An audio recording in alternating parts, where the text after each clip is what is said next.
इतना तो करना स्वामी जब प्राण तन से निकले, जब प्राण तन से निकले, गोविंद नाम लेकर ये प्राण तन से निकले।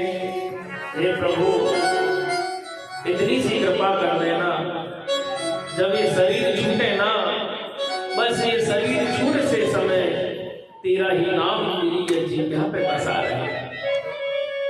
अंत काले च माम एवं स्मरम मुक्त कलेवरम।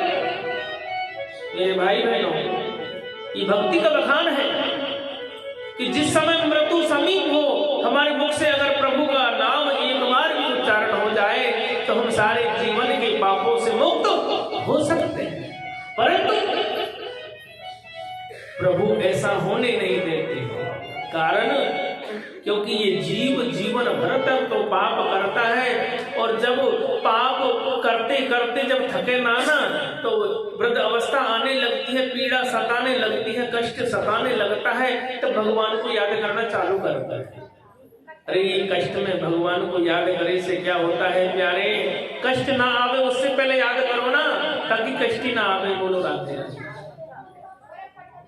भाई भूख लगने से पहले समय के साथ भोजन कर ले तो भूख सताने का नाम ही नहीं लेगी, और भूख सताती रहेगी, पेट में आट पड़ती रहेगी। जब खाने को दौड़ेंगे तो ये समझो 1 मिनट आपको बहुत लंबी पड़ने लग जाए। अरे क्या हो गया, सब्जी ना बनी, अरे क्या हुआ, चपाती नहीं बनी, अरे क्या हुआ, थाली नहीं लगाई। जिस भूख में तुम तड़प रहे हो, उस भूख आने से पहले भोजन कर लो, भूख सताएगी नहीं आपको। तो भैया जब दुख आवे, कष्ट आवे, उस समय तुम भजन करने की सोचो। ये तो हमसे बढ़कर मूर्ख दुनिया में कोई है ही नहीं। भाई भजन करने का समय थोड़ी होता है, भजन करने की कोई उम्र थोड़ी होती है, भजन करने की कोई अवस्था थोड़ी होती है। भजन करने के लिए किसी समय को निश्चित नहीं किया है। अरे जब भी समय मिले तभी भगवान के हरे कृष्ण हरे राम मन में जप लो प्यारे, उसी से कल्याण होगा, उसी से कल्याण होगा। बोलो राधे राधे। अब हे मेरे भाई बहनों, आज वो हरिदास गुरु की कृपा से उसको ज्ञान होने लगा, संतों की सेवा करने लगा, भक्ति हृदय में जागने लगी। पर अब चिंता है गई मैया की। मैया सोचने लगी, हे भगवान अब तो यू बालक जो है सुबह से शाम तक बाबा की सेवा में ही लगा रहता है, ना तो माँ के बारे में सोचता है, ना अपने जीवन के बारे में सोचता है। अरे खाए तो खा लिया, नहीं खाए तो वो वही बात नहीं, बस प्रभु का सत्संग, संतों की सेवा, गो सेवा, और कोई काम नहीं। अब मैया की चिंता सता रही है ना, तो मैया ने सोचा कुछ ना कुछ करना पड़ेगा। एक दिन मैया अपने लाला को लेकर बैठ गई अकेले में और बोली, बेटा देख हमने बहुत कष्ट उठाया है, बहुत दुख झेला है, और अगर अब आप बड़े होने लगे हो तो आप संतों की ओर जा रहे हो। मैं मना नहीं करती कि तुम सेवा ना करो, मैं मना नहीं करती कि भजन ना करो, आप खूब भजन करो, खूब सेवा करो, कम से कम अपनी मैया की ओर तो ध्यान दे लिया करो। हरिदास बोले, मैया चिंता क्यों करती हो, सब प्रभु अच्छा ही करेगा, सब प्रभु अच्छा ही करेगा। अब एक दिन की बात, अचानक सब संत एक जगह आकर बैठ गए। सबने अपने अपने चिमटा कमंडल हाथ में ले लिए। तो महंती जी बोले, देख रही मैया अब चातुर्मास प्रारंभ होने जा रहे हैं, हम तीर्थ करने के लिए जा रहे हैं, आप कहीं और अपने रहने की व्यवस्था देख लो, क्योंकि अब यहाँ कोई नहीं रहेगा, एक पुजारी रहेगा, तो हमारे नहीं होने पर हमें चिंता रहेगी, इसलिए मैया अपने रहने की जगह को देख लो। अब ही मेरे भाई बहनों, जब ये बात कही तो वह ब्राह्मणी अपने लाल को लेकर कुटिया से जाने लगी। इतने में हरिदास ने हाथ को छुड़ा लिया और गुरु के चरणों में गिरकर कहने लगा, हे गुरुदेव मैं आपको छोड़ करके नहीं जाऊंगा, मैं आपके साथ तीर्थ करने चलूंगा, मैं आपकी सेवा करूंगा। इतने में महाराज गुरु ने कहा कि बेटा तेरी पहली सेवा तेरी माँ है, तेरे प्रथम भगवान तेरी माँ है, मेरी सेवा तो होती रहेगी और जीवन तक करते रहोगे, पर जो सेवा तुम्हें करनी चाहिए वो प्रथम सेवा तुम्हारे मातृ की सेवा है। अगर ये तुमसे प्रसन्न नहीं हुई, इनकी सेवा तुमसे नहीं हुई, तुम्हारा भजन, तुम्हारा तप, तुम्हारी सेवा सब बेकार है। तुम्हारा वो तीर्थ किस काम का, वो भजन किस काम का, वो सेवा किस काम की, गुरु का ज्ञान किस काम का, जिसमें अपनी माँ का ही सम्मान नहीं। बेटा ये गुरु की आज्ञा है, जाओ अपनी माँ की सेवा करो, और जब माँ की सेवा पूर्ण हो जाए तब मेरे पास आना, मैं तुझे भक्ति मार्ग बताऊंगा।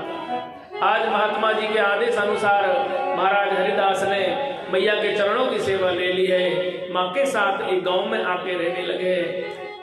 प्रभात काल उठते थे, गांव में भिक्षा मांगते थे, जो मिल जाता उससे घर का लालन पालन करने लगे। माँ को भोजन करा के भोजन करे, माँ को पानी पिला करके पानी पिए, माँ को सुला करके सोते थे। ऐसा नहीं मैया तो सारी रात तड़पती रही, बेटा बड़े आराम से सोता नजर आ रहा है। हरिदास सुबह से शाम और शाम से सुबह तक मैया के चरण दबाता रहता था। तेरी मैया तेरा कोई दुख तो नहीं रहे हो, तेरी मैया तो भूख तो नहीं सता रही है, अरे मैया तो प्यास तो ना लग रही है। हरिदास सारे दिन मैया ही मैया पुकारते थे।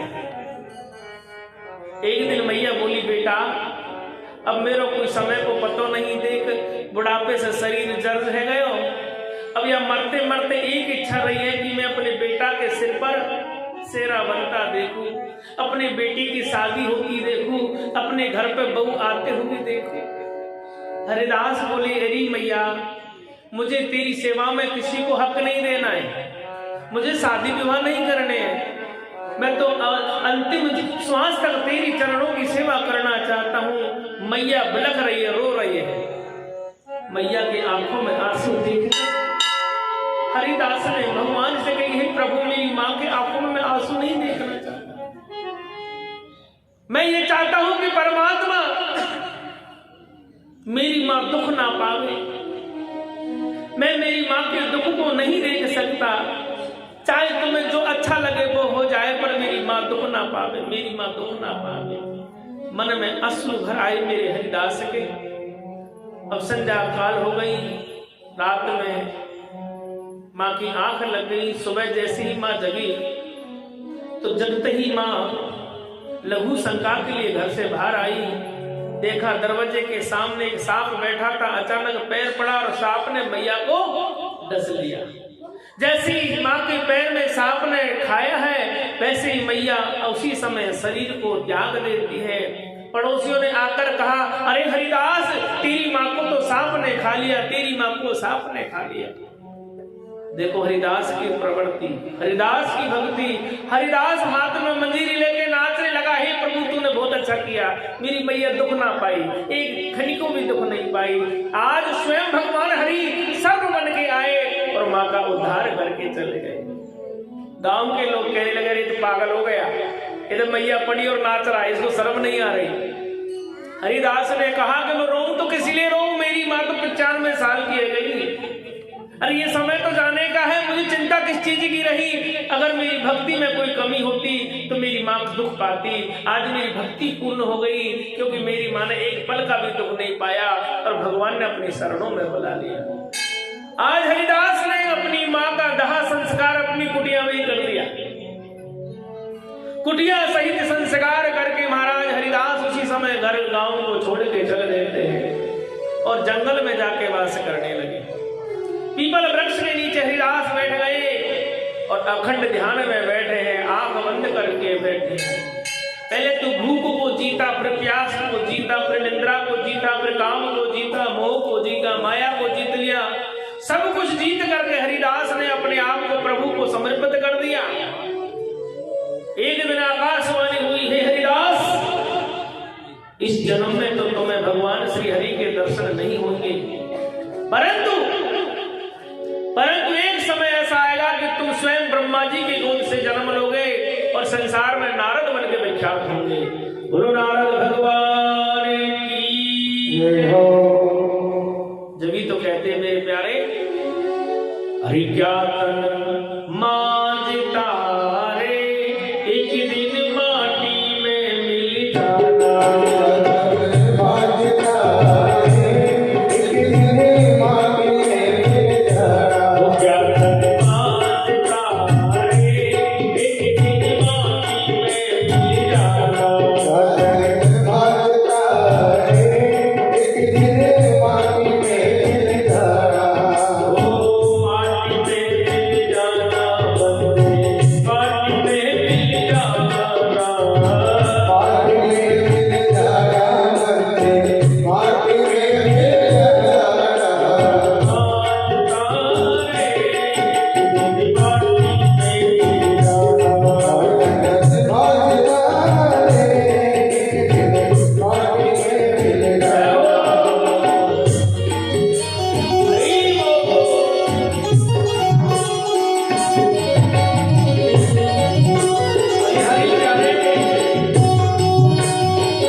माता ने कभी अहंकार ही नहीं किया। अगर अहंकार किया है तो इस मानव शरीर ने किया है। मैया तो जो कल थी वो आज है, और आज है वो कल थी। पर मेरे भाई बहनों, एक बात को याद रखना, पिता पुत्र को और पुत्र पिता को, माँ बेटे को और बेटा माँ को, भाई भाई को, कुटुंब अपने भाई को, पोता को, दादा को, नाना को, पापा को, जीजी को त्याग देने में सक्षम है। कहते जब तक जीवित थे तब तक सब अपने बने रहे, जीव जब चला गया शरीर को उठा के शमशान की ओर पड़ने लगे। ध्यान देना, जब तक श्वास चलता रहा सारे रिश्ते बने रहे, और जब श्वास रुका तो सारे रिश्ते खत्म। तो फिर अहंकार किस बात का कर रहे हो प्यारे भाई? इस श्वास में किसका अधिकार है? अगर अधिकार है तो उस त्रिलोकी के नाथ का अधिकार है मेरे प्यारे। जब इच्छा है तब रोक देवे, जब इच्छा हो जब चला देवे। बोलो राधे राधे। जिसको समाज ने, जिसको परिवार ने, जिसने कुटुंब ने, सबने जिसका त्याग कर दिया, उसको जब थमाने के लिए कोई तैयार नहीं हुआ, तो फिर यही माँ कहती है कि बेटा अब बहुत हो गया, आजा मेरी गोद में आजा। यही पृथ्वी माँ अपने हाथों को फैलाकर अपने आंचल में उसको छुपाने के लिए तैयार हो जाती है, गोद में बिठाने के लिए तैयार हो जाती है। तभी तो कहते हैं कि माता पिता का कहना मानो, हरि का ध्यान लगाओ, माता पिता की सेवा करो, मैया बापों के कहे अनुसार चलो, और साथ साथ में भगवान का भी चिंतन करते रहो। जीवन आनंद में बन जाएगा, जीवन आनंद।